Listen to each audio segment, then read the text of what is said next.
Welcome, eighth grade artists. This is it. This is the final. This is the matchup you've all been waiting for. Art Madness comes to an end here from home learning.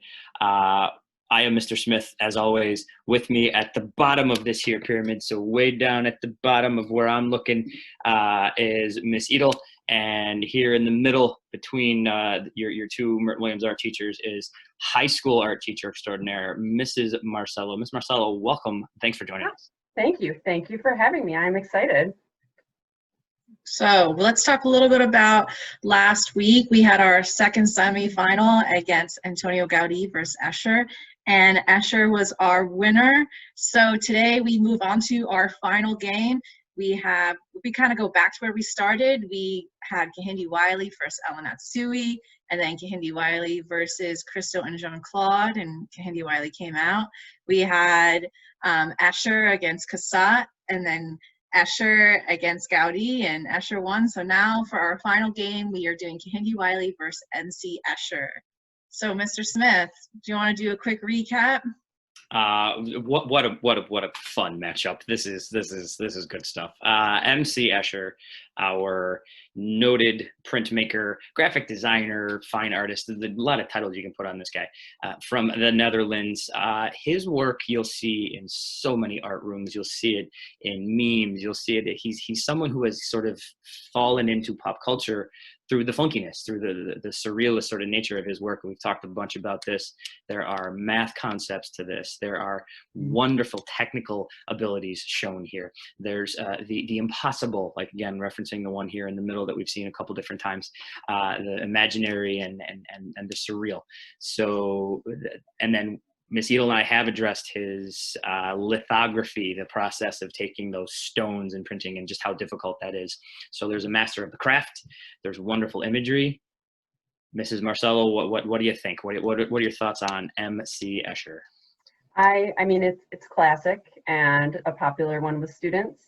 I think it's really interesting because it's really unique. There aren't a lot of artists that do that kind of visual trick. So that in itself makes him pretty interesting. The one at the bottom there with the lizards is one of my favorites. I like how it goes from 2D to 3D and then back. I love how he did things like that. Yeah, I love that piece too. I love how his work like visually loops. You know, you can go over and kind of over, and as you go over and over again, we talked a little bit about this last time, there's so much to see and so much to kind of dive into. And for work that's all pretty much black and white, it's amazing how much there is to see. You know, I think a lot of times we think things have to be with lots of color and really bold, but there's a simplicity in color that's kind of overrun by the complexity of all of the details and the architecture and the structure and all those things, which is so interesting. Go ahead, Mrs. Marcello. I was just going to say, I always use his work as examples for value when I teach value too, because, you know, you think it's really easy to get value when you're doing pencil drawings or whatever, but like he has such a good value range and really strong contrast that makes it more visually appealing. What I love about where you went there is one thing, speaking as an arts teacher, this stuff, we can use it in a lot of different places. I mean, these aren't even in front of us. These aren't even pencil drawings, but God, he was a master of the lithographic process, that you can use those wonderful tones you just referenced in drawing, but you can use this in printmaking. You can use this in architecture. You can use it when talking about holding a pencil or using a ruler. There's a lot of different ways that we as teachers can bring his work in and talk about it. What a cool idea to do like a lesson with a still life, like that one on the bottom left-hand corner with some sort of optical illusion. So there's definitely lots of different ways to take it in even our own drawing sense that we normally do, since we don't have lithography stones. Definitely not. So this is just some more images we had, and then his matchup was against Kehinde Wiley. So he is an American artist, right? A portrait artist. He does these really huge, large-scale pieces with these amazing, intricate backgrounds, with this hyper-realism, really kind of emulating the traditional style of portraiture that we see from early European works, but with this contemporary modern twist on it, and especially kind of representing his heritage and representing people of color into these paintings. I've said before to my kids, I saw his retrospective exhibition in Brooklyn, and Cool. it was breathtaking. The size of these pieces, the scale, the detail. I mean, in our last matchup, Mr. Fisher said he doesn't even think his printer could print something this good. So I thought that was funny, and it kind of stuck with me because they are so amazing, and how realistic and detailed they are. And I think something I love about them too is he's emulating portraiture that we see, but he's doing it in this new way. And I love how the backgrounds bleed into the foreground, and it just kind of like Escher, I guess, it makes you question where these things fall in space. So they have a connection. If we're trying to make a little bit of connection, they have a connection there, which I love, which just like a Jackson Pollock painting or whatever it might be, causes you to kind of really look in and kind of dive into the painting. So what do you think, Mrs. Marcello? I don't know if I can put a preference, but I absolutely love him. I love the contemporary feel that he has in there, and having, I think it's more relatable for people because they see fashions and people that are around now. It's not like looking at Renaissance painting where they have no connection to it. But then in that sense, I like how he uses classical art as inspiration, and, you know, maybe draws new viewers for his work, you know, to the Renaissance work, because when I show him, I show his paintings with the ones that they're inspired by. And I just love how he's commenting on current culture and including, you know, people that you don't really, types of people you don't see in classical art. And, you know, that's part of his mission, is to get more people of color and get more culture, different culture out there. I think especially now, like in everything going on today outside of our Zoom screen, it's really interesting to look at artists like Kehinde Wiley, who have been really kind of portraying this mission for so long, and how he's kind of taken an artistic approach to expressing that. It's really cool to see.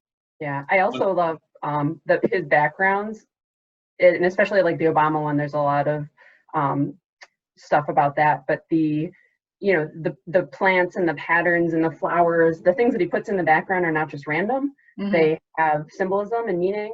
I know the ones in the Obama portrait, I don't remember specific, but, you know, all those different flowers and like the leafy plant in there are all things that somehow relate to him, whether it's like from his cultural heritage, or maybe like the meaning of the flowers, you know, like, yeah, I think one had meanings. to do with like his personality traits, yeah, and things like that. Yeah, I just loved it. It makes it so much richer. yeah. I think there's a wonderful, with both of these artists, but with Wiley, there's a wonderful, and I referenced this previously, but I actually found a quote of his. I saw an interview of his from the very same exhibition that you saw, Miss Edel, in person. I'm very jealous of that, by the way. Mm-hmm. My goal was to be able to paint illusionistically and master the technical aspects, but then be able to fertilize that with great ideas. So he wants to be excellent with his craft, but tell a good, meaningful, and in most, you know, significant way here, modern story. And I love the marriage of those two ideas. I think that's wonderful. Yeah.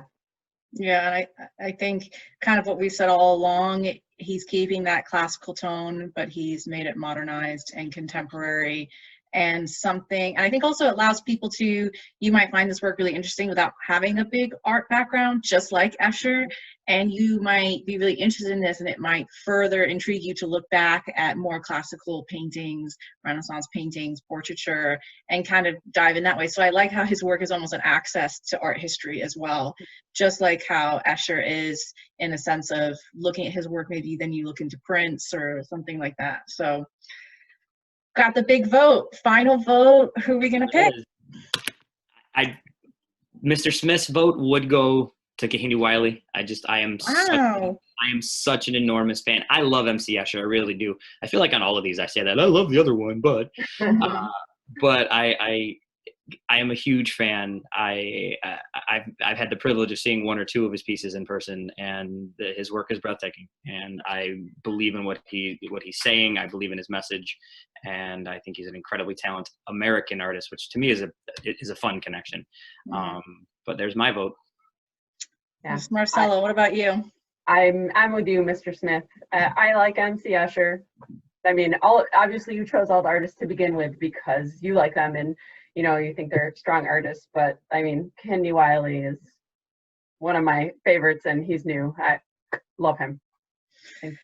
Usually, Mr. Smith and I contrast on our things, but I'm gonna have to agree. Kehinde Wiley is, I mean, just his work, the scale, the content, the skill. I mean, not that I don't love Escher's work, because I think there's something so beautiful, intricate, and complex about that too. But I just love contemporary artists. I think I'm just such a sucker for a contemporary artist, especially one that has such a powerful message.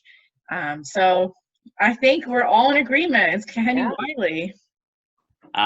Kids, you gotta go do the voting. There will be some posting from Miss Ela and I celebrating your champion here, trophy, title belt, whatever. We'll figure that out. But the power is in your hands here, kids. Kehinde Wiley, MC Escher, go vote. Thank you, Miss Marcello, for joining us. And hopefully some of you you guys have her or me, or maybe some of the other art teachers next year at the high school. So thanks, guys. We miss you. Thank you.